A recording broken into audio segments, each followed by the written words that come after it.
It's Golden Hour Adventure Time, featuring everyday people doing extraordinary things. From the peaks of victory to the valleys of defeat, these are their stories. Now, from the back of the pack, your hosts, Justin and Robbie. Welcome to Golden Hour Adventures. I don't want to say this, but Robbie doesn't want to pay his bills, and so his internet's messing up. And so he's having some technical difficulties. He may join us here in a bit, but it wouldn't be Golden Hour fashion if I didn't call him out. So here we are. Today we have, I think, our first TikTok guest. And so Justin Bartram hit me up on TikTok and was like, "Hey, I love the podcast. I love what you guys are doing with it. I'd love to come on." And I'm like, "Hey, let's have you on." And so Justin, what a great name, first off. But second off, welcome to the podcast, our first TikTok guest. Thank you. I appreciate it. I wouldn't say I'm any kind of influencer or anything, but I'm kind of seeing where this whole adventure goes. So thank you. Yeah, I recently started the TikTok thing. I haven't I've always had a TikTok, but I've been more of a death scroller than anything, and I feel like I still just do the death scrolling. I do post, and a couple times a day I usually try to post on there. But Instagram is my main, and not not TikTok, but I am having fun with TikTok.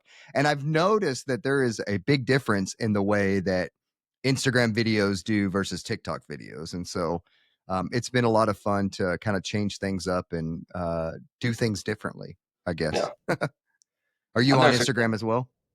I used to be years ago before I ran. I haven't even really touched Instagram, to be honest with you. Okay. All right. So just a sole TikToker. You don't see many of those, I think. I think you see I see a lot of Instagrammers going to TikTok, but still keeping Instagram, maybe kind of like myself, how Instagram's my main account and TikTok's kind of my play test account. If I have some content that's kind of questionable for Instagram, I'll try it out on TikTok and be like, "Oh, well, it did well. Let's see how it works on Instagram." And so, yeah, I don't know. It's fun to play around with it. I enjoy the whole creator influencer thing too. It's fun. We were having conversations today about the influencers, how some of them like go after different people. And I'm like, why can't everybody just like have fun with it? So That's kind of the people I follow, like the Andy Glazes, and there's a lady on there. I cannot remember her name right now. She does a lot of those big 200, 300 mile races as well, and it's kind of the hashtag run talk on there. I mean, it's really an online community of people. It's pretty neat getting to pick the brains of these people that are doing massive scales of things and just kind of saying like, "Hey, how do you do this?" And they'll send you a video like, "This is what I'm doing." It's a pretty neat place to get to meet some people. yeah, I have really built a really good community on Instagram, and I'm starting to build a pretty good community on TikTok, and that's what it's all about. It's really all about helping each other out, encouraging each other. Of course, you do have the negative Nancy's that are out there, but yeah, I feel like within our running community that people are always very willing to help you out with anything that you may need. I have someone that I'm racing in 2 weeks, and I have someone that is going to come pace me for the last 38 miles. I've never met them before, just on Instagram. It's awesome. And so I think that's kind of cool. It's just like a small community that you have built, virtually, and now here you are. But well, hey, man, let's talk about let's talk all things Justin. I love talking all things Justin. It's part of my life, right? But let's talk you, Justin. Tell us a little bit about your running history. Like, how did you get into running? Did you grow up as a high school runner, or like me, late in life type finder? I would definitely say I'm a late in life type finder. I used to do soccer for many years as a kid, all the way up into just about until high school, and I was the goalie just because I hated to run. I've I always did. thought the goalie would be just such a fun job. Like, I have Yeah, really good hand-eye coordination. I think I'd be really good at it. But I'm 5'8", so I wouldn't be able to jump from one end to the other. I would never say I was good by any means, but I mean, really, what got me into running, it was my daughter. She was born almost 5 years ago now. I was just looking for something to do to kind of stay fit. My wife's like, "Why don't you just take her down to the park and run with her on naps?" And I don't know, something just kind of clicked, and I just stuck with it. And then I was out in Arizona. I was working out there for about a year, and I just had a lot of downtime to myself and time to think, and I just started running in the mountains. And that's when I really started to pursue the distances. I was like, I wonder what I can do with my body. And I ran my first ultra out there just by myself just to see if I could. And everybody at work was like, "Oh, you shouldn't be doing this. You're gonna die. You need to send me your number so I know where you're at." And I What fell in was love with the it. what was the layout of your first ultra? It was about a 2.5 mile loop. I just kind of coursed it around a little trail that I found out there. I had I guess you could say aid station out of the trunk of my car. I've actually made a TikTok about it. That's kind of what got me into the TikTok running thing. And I had a rest area on the other side of the loop, so I just kind of bounced back and forth those two, and I just ran and ran and ran. I think I did 33 and a half, 32 and a half miles. I was going for the 50K distance, ended up coming in a little bit higher. Nice.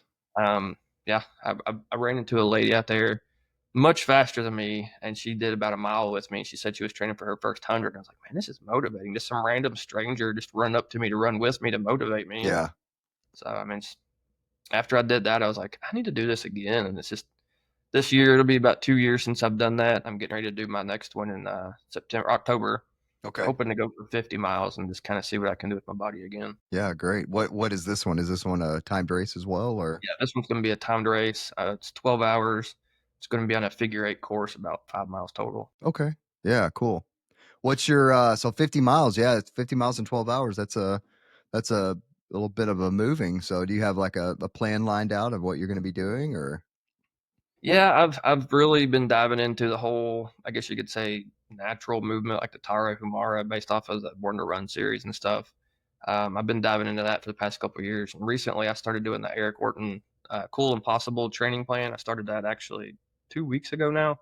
I've really been seeing some incredible results out of it, but just following that kind of mindset and that principle, it's really been helping me build up some good foundations. Yeah, mindset is such a big it's a big component of ultra running, and it's one of those things that like you can practice and you can practice, but until you're in that suck, it's hard to really kind of I guess kind of hone in the skills, right? I've run a few hundreds, and you always kind of get into your mind a little bit on those races. And according to Walter, talks a lot about building rooms in her pain cave, and so she must have Yes. a mansion that she's carved out by this point. Uh, but I always find that super fascinating that you're in that pain cave. How can you switch your mind off to continue pushing yourself and doing what you're doing? And yeah, we talked a little bit before we hit record, and I told you that I love the 100-mile distance because it's something that I haven't figured out yet. You were asking me like, what do you mean figure it out? And I still don't know the answer to that. There's so many components to it, but I think this 12-hour, I think you're gonna test yourself. I It's know I it's will. it's really you're gonna get in your mind. Mhm. You can only train your legs for so much, and after a certain point it becomes a mind focus. And so I'm excited to see your training leading up to it, and I'm excited to see the end goal achievement. Right. I think one thing that really kind of helped me get into that mindset of building my mindset was that first ultra. I was out there by myself. I was not doing a race. I had no definite end in sight. I mean, I could have easily just quit at any time. I think, about 19 miles in. I'm like, why am I doing this? And I really had to push through. And I just told myself, like, I'm doing this for myself. I'm doing this to challenge myself. And getting through that other side, I definitely went through some pain caves there for a while. And it changes you. People think it's weird to be doing these long distances, but it truly changes you as a person, I believe. I think it does too. I've really I've been running since pretty steadily since 2017. So I've a few years of steadily running long distance running. And I have noticed a change in myself because of, I believe, the running. It's like I put myself in, and all endurance runners, we put ourselves in these situations of, excuse me, where is our mind? Strengthening your mind. Like, yeah, you can push your body to the limits, but like I said earlier, your mind becomes the crux of these type races. And if you don't have a strong mind, then the first thing to do is quit, right?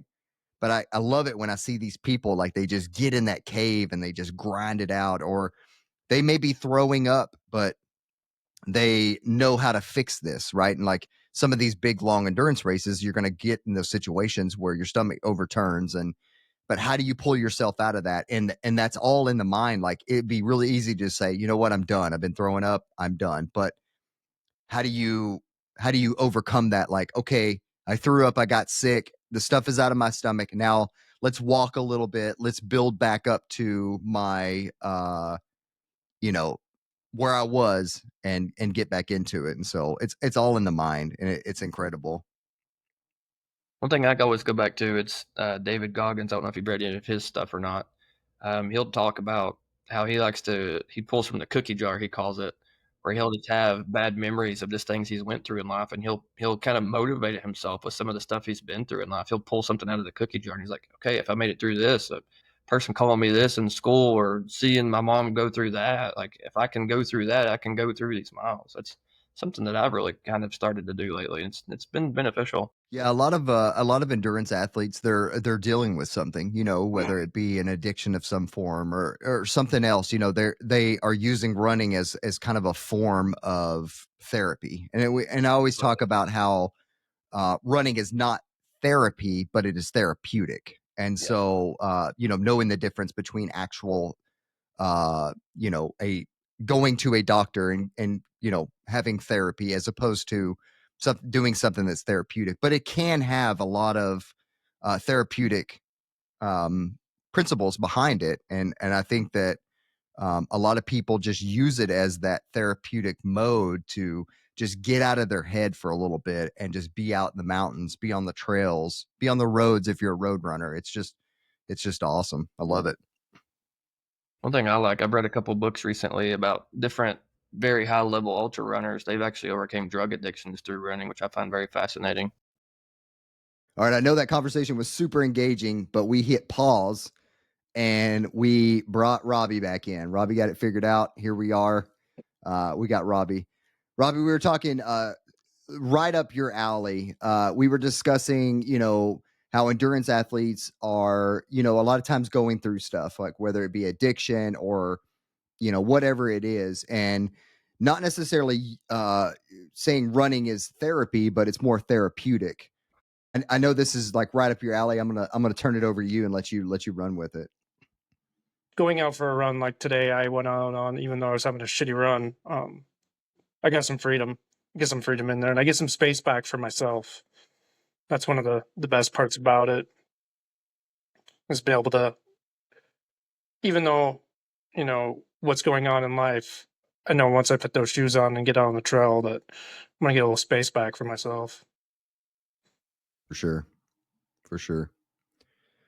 Well, Justin, you got the 12-hour race coming up in October. What do you think will be next?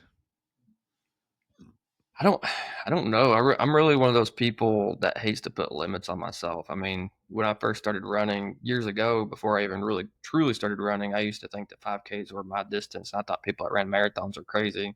Here I am trying to train for 50 miles. I really don't know where I'll end up. I mean, who knows? I could be running Cocodona one day for all I know. You better hit that trigger fast. Yeah, Things sold out in like 3 minutes or I something like saw that. that. That's insane. Wild. Wild. You pace somebody or something so I can get my way in. I don't know. It's gonna have to go to a lottery.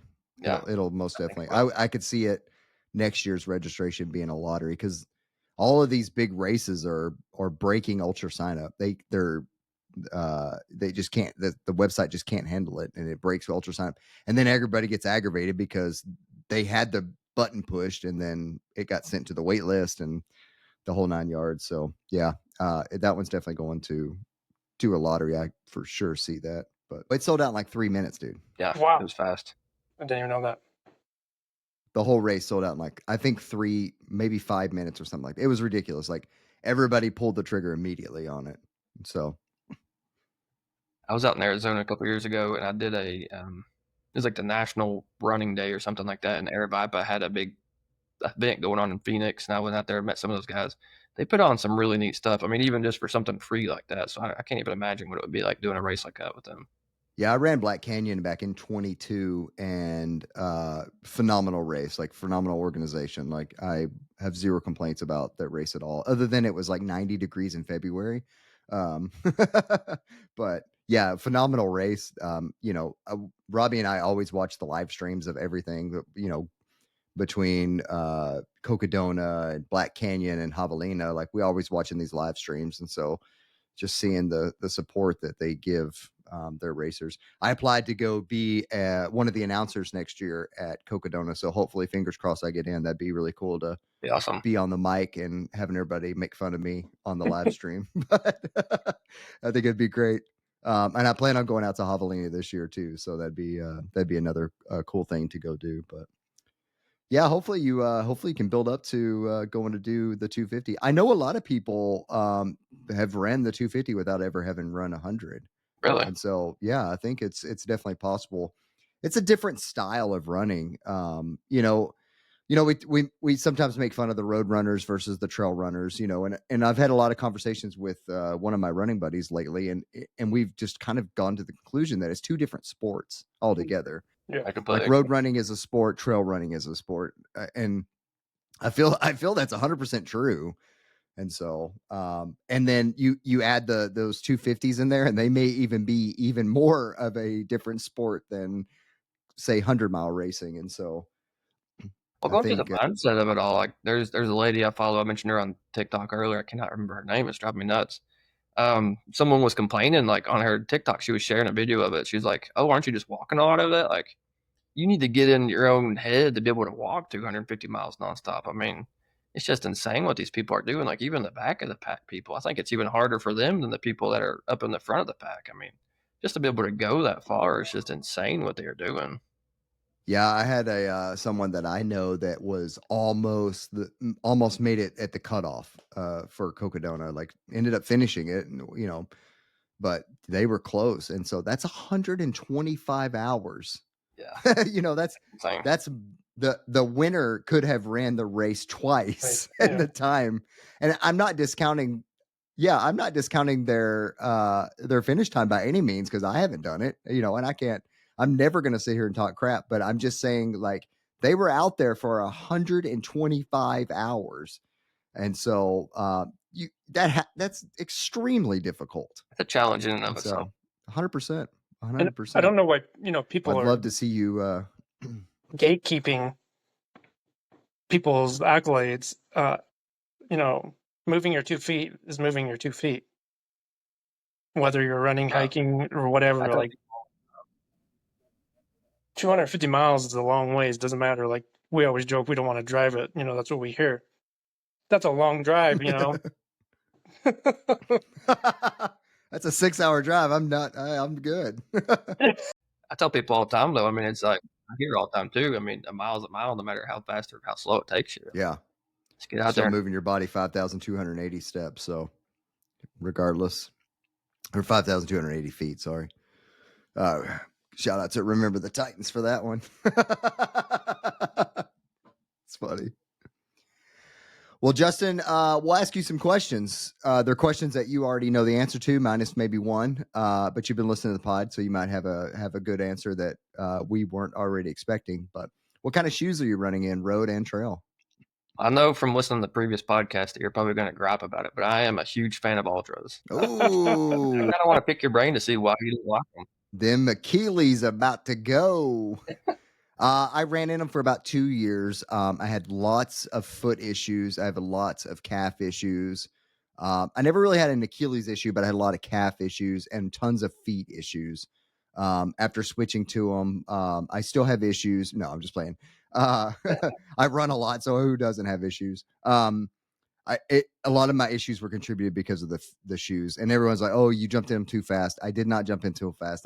I did the normal, back and forth. They just didn't work for me, and they don't work for a vast majority of people. They do work for some. I understand. I get it. Now that I know that, be on the lookout because I'm coming after you. Even Ultra themselves have created a dropped shoe now. So they now have a 4 millimeter drop shoe. And so in both trail and road. And so I think they've kind of taken their lickings and made a made a shoe that is going to be more appealing to more people. So I don't know. It's personal preference, it's personal opinions. It's just fun. Your boy Scott Jurek on Instagram. He's not on TikTok, but he drops some hate for Ultra almost on the daily. So Really?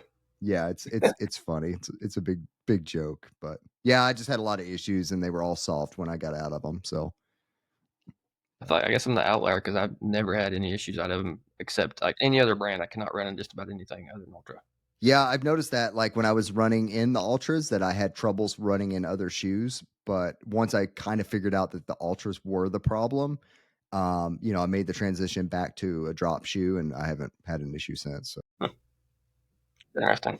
What about pack? What kind of pack you running?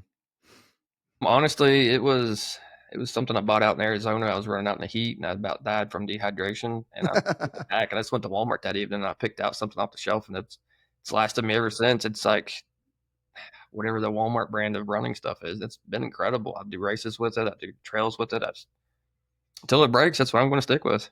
Robbie just got a big smile on his face because Robbie's kind of a dirtbag runner, and he just he found himself another dirtbag runner here. Yep. I guess I'm definitely in that category. Yeah, I'm the tech guy. I love all the technology. I love all the gear. Robbie's the dirtbag guy, and if you don't know what a dirtbag runner is, it's just kind of someone who just picks stuff like at the flea markets or hand-me-down type stuff, and just like goes out and just runs with what they got. I'm definitely not that person. So I might be breaking Robbie will cycle wear though with that crown with the tights. Yeah, Robbie, you're kind of getting you're getting named Brandy on me over here. Yeah. Robbie's been testing out a bunch of tights. He's been testing. We'll probably have a pod on it here shortly, but Robbie's been he's been doing his own research on half tights. So that's something I haven't really looked into yet. So it'll be interesting. Man, half tights are a game changer. I love them. I haven't done my research. I have a couple sets, but Robbie's been running them for years. I just got to get one more brand and the most expensive ones. Oh yeah, those are not cheap. But I run in tights in the wintertime and I love tights. They're easy and I don't know. I love them. I have a problem of not washing them because I run every day and then they don't get washed as much, so they stay kind of gross. But anyway, yeah, you should look into half types. They're really really kind of nice, and then they cut down on like the chafing and all that. They're just really nice. People just can't get over like a man wearing tights. So I think if people can just get over that, it'd be way more acceptable. Just go to Europe. Everybody wears tights in Europe. Do you have like a particular clothing brand that you like, or hats, shirts, shorts, anything like that? No, I guess I'm definitely on the dirtbag side of things. I go to TJ Maxx and just pick out whatever's cheap and what feels comfortable. So Nice. Do you let the moths eat the shirt before you wear it, or do you cut holes in it?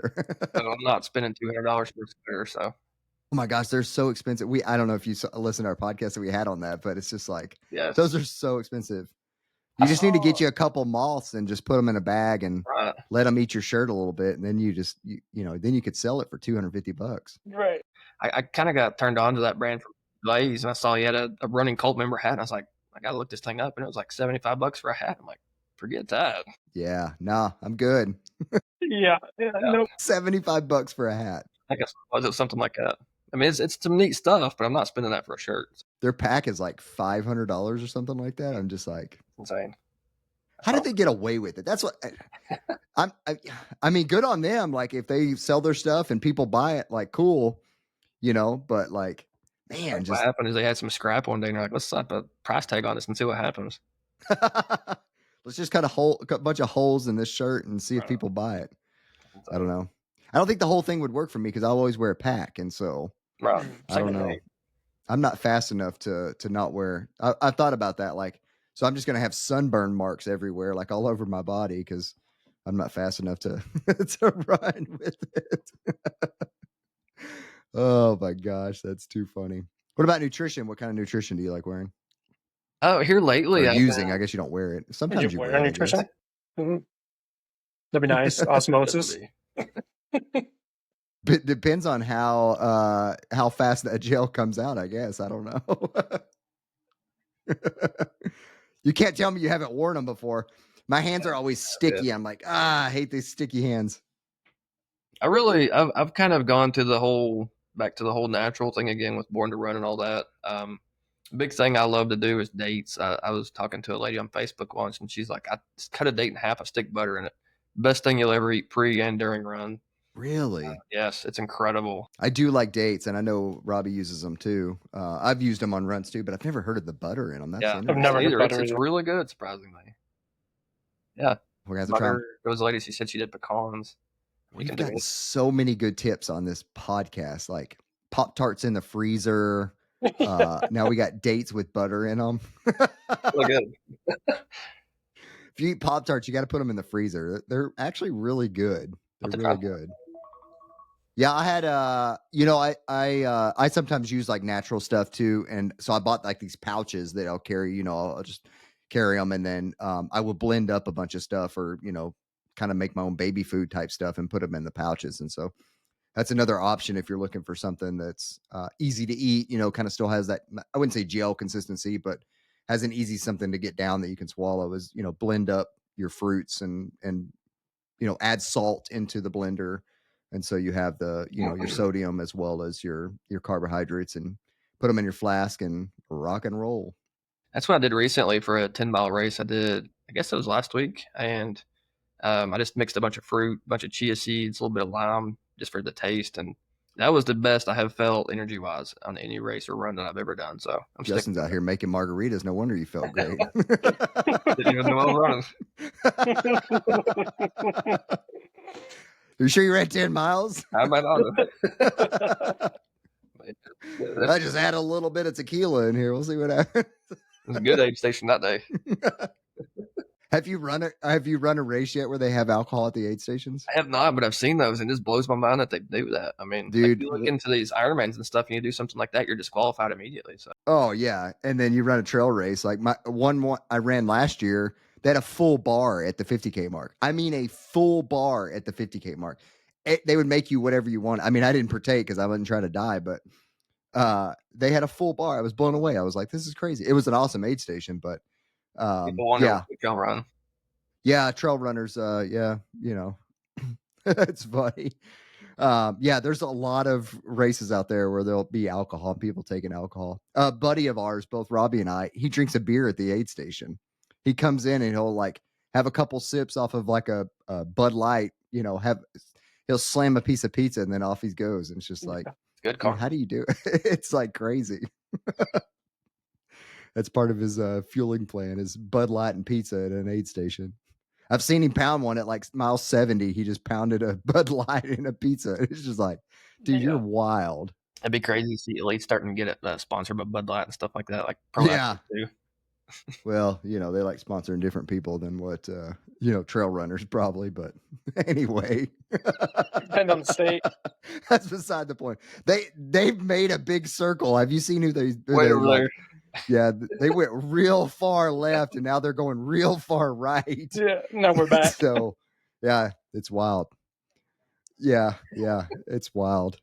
It's like, can we just hang out in the middle a little bit, But I don't know. We don't want to get too political on this podcast, but yeah, we're probably not their sponsorees. So, not now. Anyway. Yeah, not now. Hey, yeah, that's funny, Robbie.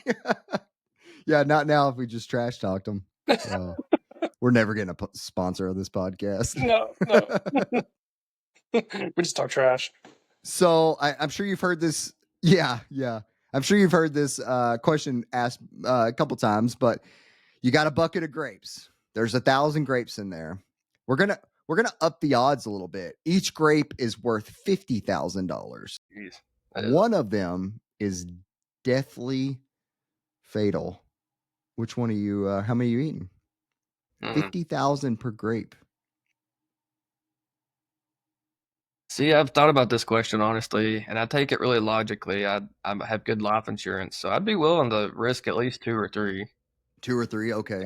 It'd more than pay off debt, and I'd be sitting pretty comfortably if I did live. So I mean, I'm not really good at math, so I don't know what your odds there be, but I think 3 grapes would be really, I mean, I guess that's what, 1% or 0.1% odds or something like that. I don't know. I can't do I math. can't do math. Your odds are pretty good, I I would say think, so. of not dying. Not, Robbie over here is eating half the buckets. Yeah, He's already yeah, said he's eating I'm half the going for bucket. it. I don't know how many I would take. I think raising the stakes to 50,000, because we had them at 5,000. So now if we raise them to 50,000, that changes the game a little bit. I It think. does. Definitely eat a few. Yeah, I don't know. I don't know if I'd do 100, but I'd probably do like 50. Now, if you eat the bad grape, do you get to keep what you've already won? See, we don't know. We haven't gotten that far. Like a Hunger Games game. I think no. I think it's fair that if you die, you don't get to keep the money. We're not wheeling out the grape money. True. Yeah, I guess it's true. Yeah. So if you die, you don't get to keep the money. So that's an additional risk that you take. Man, I don't know. Sticking with 3, huh? I think I would. I think I would. All right, I like it. We'll ask the dinosaur question. Which dinosaur are you? I mean, I feel like the stereotypical answer would be pterodactyl, but Yeah. that's probably what I would choose just because I know my daughter knows that one. Either that or Okay. the one with the long necks that just reminds me of that childhood movie I used to watch. The long necks that eat the little star thing. Yeah, the Bronchiosaurus. Yeah. The Bronchosaurus. We've had so many people pick the Bronchosaurus, and I'm like, why? That's the most boring dinosaur ever. Like, you can't run fast. You have a big neck and you eat the top of the trees. And I'm like, I just don't get it. Like, I don't understand. I feel like it's kind of a safe answer. Like, you're not really going to be a predator or prey, so you just kind of. Yeah, that's true. I guess you're not Yeah. you're not getting murked by the T-Rex. So. Yeah, the T-Rex thing come after you. I'm taking the Velociraptor, man. The Velociraptor, that's the best one. They're fast, they're agile, scary. That's me. I'm the Velosa. Plus, they got a little cool voice. I mean, I would assume. I watch Jurassic Park, so Yeah. I don't know if they really have a real. Yeah, I've never seen one before. Thankfully, can you imagine trail running and those things chasing you? Oh, Here's a question we should start asking: if dinosaurs existed, would you still be a trail runner? I don't know. I mean, it's going back to the whole mentality thing. I might just add another layer of therapy. I don't know.